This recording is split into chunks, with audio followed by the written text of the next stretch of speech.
Big boss season 9 updates day 66. ఈరోజు episode ఎలా ఉండబోతుంది అంటే మొత్తం ఫన్ మోడ్ అండ్ ఫన్నీ టాస్క్లు, ఫన్నీ మూమెంట్స్ ఇన్ హౌస్ అంతే.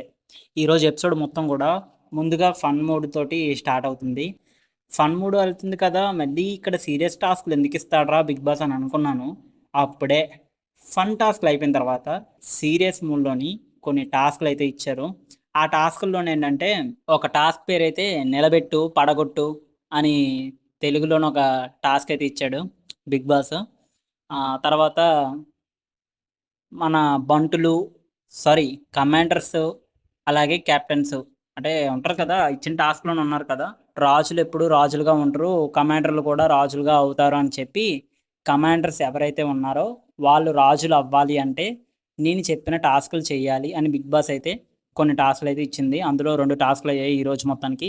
ఆ 2 టాస్కుల్లోని ఎవరు గెలిసారో మీరు ఎపిసోడ్‌లో చూస్తే మీకు అర్థమైపోతుంది. కానీ ఈరోజు ఎపిసోడ్ మొత్తం ముందు ఫన్నీగా స్టార్ట్ అవుతూ అంటే చిరునవ్వు అంటూ ఏంటి అని ఒక్కొక్కరికి ఒక్కొక్క స్టెప్ అప్పజెప్పారు. అందులో సుమన్ శెట్టికైతే ఇంద్రాలోని వీణ స్టెప్పు, తర్వాత భరణి గారికి ఖైదీ 150లోని ఒక స్టెప్పు చిరునవ్వుకి, ఇంక ఇమాన్యుల్‌కైతే చిరునవ్వుకి ఒక ముఠా మేస్త్రిలోనే ఒక సాంగ్ స్టెప్పు.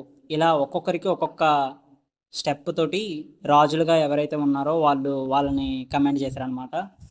సో, అలా ఫన్నీగా వెళ్ళిపోతుందన్న ఎపిసోడ్ కాస్త సీరియస్ మోడ్‌లోకి ఎప్పుడొచ్చింది అంటే, బిగ్ బాస్ కావాలని ఒక టాస్క్‌ని వాళ్ళకిచ్చి, వాళ్ళలో వాళ్ళకి గొడవలు పెట్టింది. ఫైనల్‌గా ఈరోజు ఎపిసోడ్ మొత్తం కొంచెం ఫన్నీగా, కొంచెం సీరియస్ మోడ్‌లోనే ఉండబోతుంది.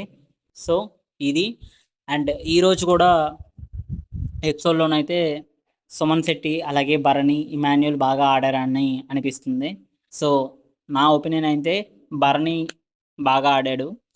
ఇంకా గౌరవ్, నిఖిల్ వీళ్ళిద్దరూ కూడా టాస్కుల్లోని ఎక్కువగా అట్రాక్టివ్‌గా అందరికంట ముందుగా ఉంటున్నారు. సో, మీ సపోర్ట్ ఎవరికి? ఈ ఎపిసోడ్ చూసిన తర్వాత మీ ఒపీనియన్‌ని కామెంట్‌లో పెట్టండి.